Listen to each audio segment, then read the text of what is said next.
Chairman Crapo, Ranking Member Brown, members of the committee. Thank you for the opportunity to speak with you today. My name is Peter Van Valkenburg, and I'm the Director of Research at Coin Center, an independent nonprofit focused on the public policy issues affecting cryptocurrency and public blockchain networks. What is Bitcoin? Bitcoin is the world's first cryptocurrency, and it works because of the world's first public blockchain network. What does Bitcoin do? It's simple. It lets you send and receive value to and from anyone in the world using nothing more than a computer and an internet connection. Now, why is it revolutionary? Because unlike every other tool for sending money over the internet, it works without the need to trust a middleman.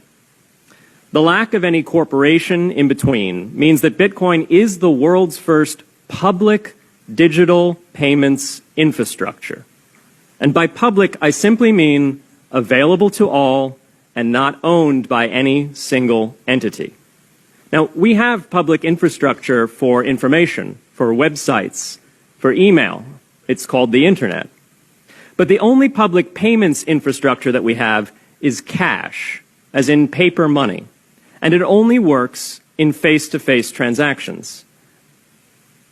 Before Bitcoin, if you wanted to pay someone remotely over the phone or the internet, then you could not use public infrastructure. You would rely on a private bank to open their books and add a ledger entry that debits you and credits the person you're paying.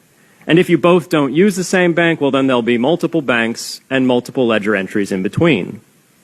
With Bitcoin, the ledger is the public blockchain, and anyone can add an entry to that ledger, transferring their Bitcoins to someone else. And anyone, regardless of their nationality, race, religion, gender, sex, or creditworthiness, can for absolutely no cost create a Bitcoin address in order to receive payments digitally. Bitcoin is the world's first globally accessible public money. Is it perfect? No.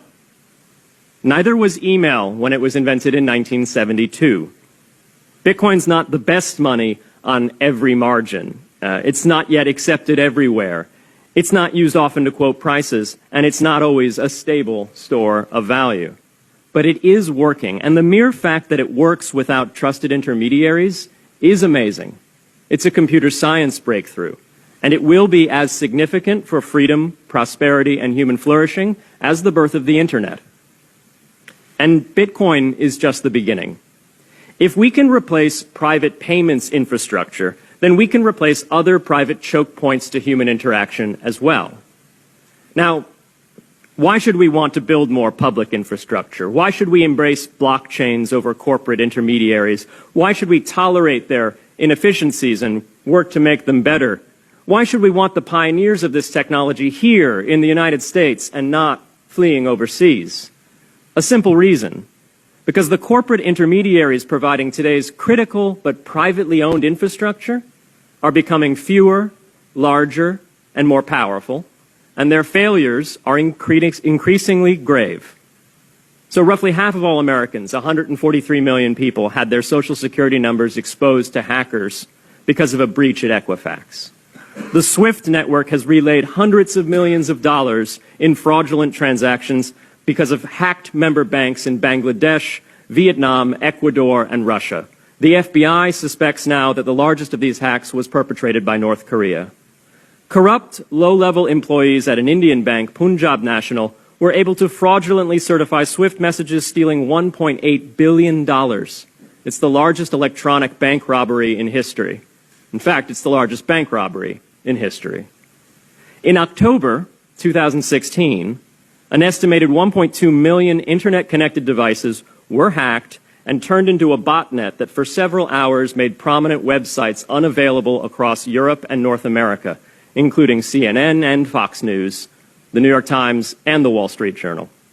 Increasingly, physical machines are being connected to the internet to augment their capabilities. They're wired through servers that are owned and maintained by private and trusted intermediaries, the so-called Internet of Things. Pacemakers from St. Jude's Hospital have been hacked. Baby monitors from TrendNet have been hacked. And Jeeps from Jeep have been hacked to the point where they can be remotely commandeered and driven off the road. Now, those vulnerabilities are inescapable in systems that have single points of failure. It doesn't matter if the point of failure is a corporation or if it's a government. There shouldn't be a single point of failure. Similar choke points existed before the internet. If you wanted to deliver a message, you'd have to go through one of 3 television broadcasters or a handful of newspapers. Private corporations are essential, but no critical infrastructure should rely on 1 or 2. The internet removed single points of failure in communications infrastructure and ushered in a wave of competition among new media corporations building on top of its public rails. Blockchains can similarly disintermediate critical payments and IoT infrastructure.